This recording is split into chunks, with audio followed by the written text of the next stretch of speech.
So it turns out that the writers of that discredited Kavanaugh book had initially included the fact that the victim couldn't recall the alleged incident, that huge story, but the Times took it out of their own article.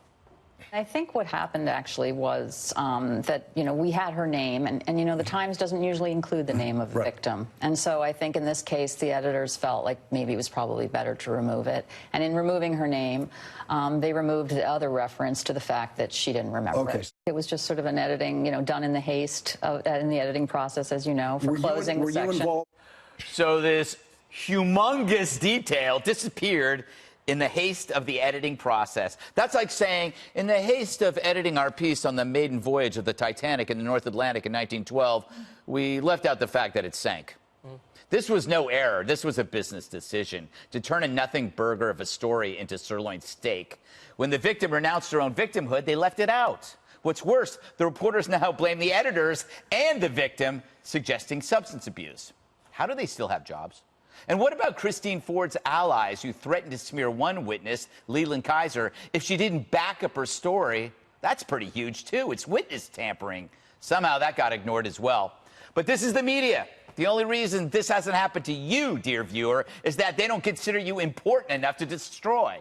So in the meantime, they'll target your proxies, Republicans, justices, families and businesses of Republicans.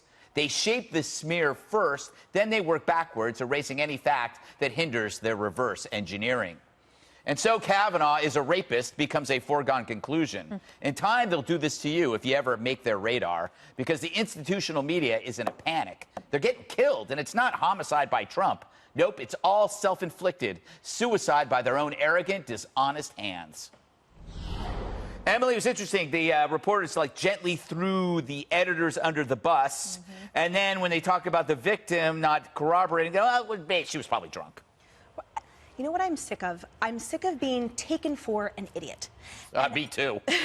And that in all of this, it's basically like, oh, you dear viewer or dear reader, you won't know, you won't care. So why don't you just take what I give you and digest it, right? So then they say, oh, and in the haste of our editing process, because the end product is somehow more important than the process of democracy dying in darkness. And I really hate the hypocrisy coming out of the left, where once again they're telling someone, oh, here, honey, this is what happened. But, oh, your struggles with moonshine are the reason why you can't remember. And then final point, this has created such a ripple effect in terms of sham journalism.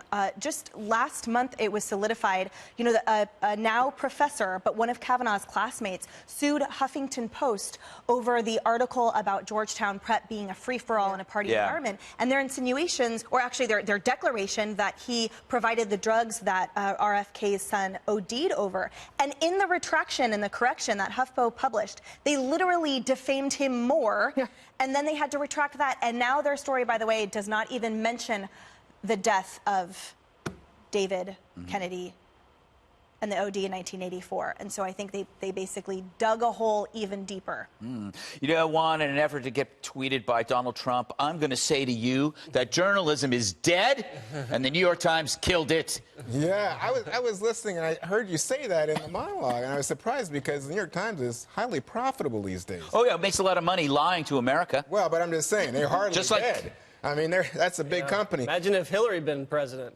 They wouldn't be making that much money. That's what I think. So well, Harvey Weinstein would be happy because that story wouldn't have happened. True. Yeah. Well, I think the Times made a big mistake. I think that's the important point. But I don't think it's an insight into left-wing politics in the country. I mean, to my mind, this was not a coordinated assault sort of by an all-powerful liberal media institution. You know what? I would say if that was the case, if they were of that instinct, I think they would have said something about Neil Gorsuch, but they never said anything like that about Gorsuch. They said something about Kavanaugh, and I think the second thing to say... He was the swing vote. Right. No, I think that if the idea was, remember, the big upset on the left, Jesse, is that they held that seat illegitimately, did not allow Merrick Garland a legitimate shot at having not only a vote, but simple hearings. So I think if you were saying, oh, yeah, they're going to attack anybody, they would have attacked him. They did not. So to me, the real issue is, one, the FBI, again, lack of investigation. We've seen this today. Senator Coons of Delaware again saying hey, you should have done something. There was a piece in the Indianapolis papers today by Done someone, what, Juan? I'm sorry? Done what? They should have investigated. They did, investigate what? Well, I'm just about to tell you, but you like Okay. interrupting so No, much. just tell me what to Well, investigate. because today there was a professor at the University of Indiana who wrote that he was at Yale at that time. He contacted the FBI, 25 other people. Nobody ever got a response. And now you have people saying, I think Kamala Harris said this, it's necessary to look at the constraints put on the FBI by the White House to limit the investigation and to push Kavanaugh through. All right. You can't investigate something that no one saw at a place where no one can say where it was at a time that no one can say it happened. And if you're saying 25 well-connected People who Yale were there. graduates Yes. can't get the word out in Washington, D.C.? No, they can get Come the on, word out. Juan. I mean, They it's got the word out. ridiculous. The FBI It's didn't respond. ridiculous, Juan. Right. Here's the It was point. a I'd like joke. to congratulate myself for correctly predicting yesterday Yes. that the New York Times purposely let this slide, because this was not a mistake. This was done intentionally, and then today we know it was done intentionally by the editors who took it out. So if you're a New York Times editor, here's your thought process, Greg. Anti-Semitic cartoons, that stays in. Yes. Exculpatory evidence against Kavanaugh. No, you got to edit that out. And not only, like you said in the monologue, about this woman who was pressured Amazing and story. threatened to Yeah. lie to the FBI and say something that happened that she didn't believe happened. The guy that is saying that he didn't witness this misconduct, he heard about misconduct. He worked for Bill Clinton, and you know who was on the opposing side of that battle? Brett Kavanaugh during the impeachment battle, because he was on Ken Starr's team. That was also left out of this whole thing. So I bet he wished he kept his calendar from high school, because that's the only thing that saved him back then. And the fact that the people are upset about Kavanaugh, yeah, I mean, this is upsetting to him and his family. They do this to Donald Trump every single day. Think about all the things they left out of the Russia collusion story. All of the exculpatory evidence there. Brennan, Clapper, McCabe, all that other nonsense that they never included in their stories until it all imploded, and now they still are looking the other way. It's true, Dan. I can never look at the New York Times the same way again.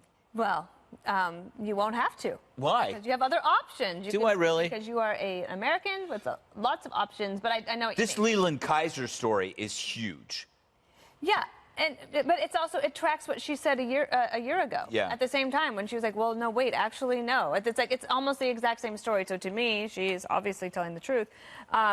When Juan said that this is not an insight into left-wing thinking, I beg to disagree, because as soon as that story posted, before any of the corrections, you had several Democratic 2020 candidates saying, he must be impeached. Right. They can't wait for half a second. So you have to wonder about the judgment, like a rush to judgment, how reckless that is, how rash that is, rather than just waiting a second. And as we know, you have to wait and see how these stories go.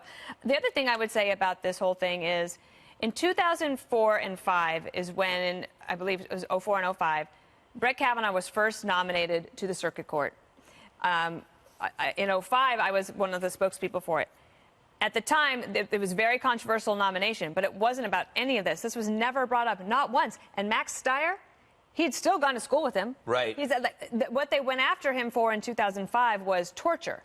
And whether he had written a memo along the way that encouraged the president to be like, yes, okay, you can sign off on torture. None of this other thing ever came out. I do think that Brett Kavanaugh should sue. And I think he would win. And I think that it would be worthwhile. Wow. How about that? All right. Well, I think we're going to be talking about this later in the show, Dana. Are we? Yeah, I think somewhere in the D block. I thought it was the A block. No, it's What's right here? No, but don't, we're going to talk. No, I'm just teasing, Dana. I was just teasing, damn it. I'm so confused. Oh, it's already 9. Oh, I see. Yes. Well, I mean, I didn't get a chance to talk. Well, you did. Well, you did okay too. But not till but I went over time. You did a great job, though. And now I'm not gonna get a gold star on my chart.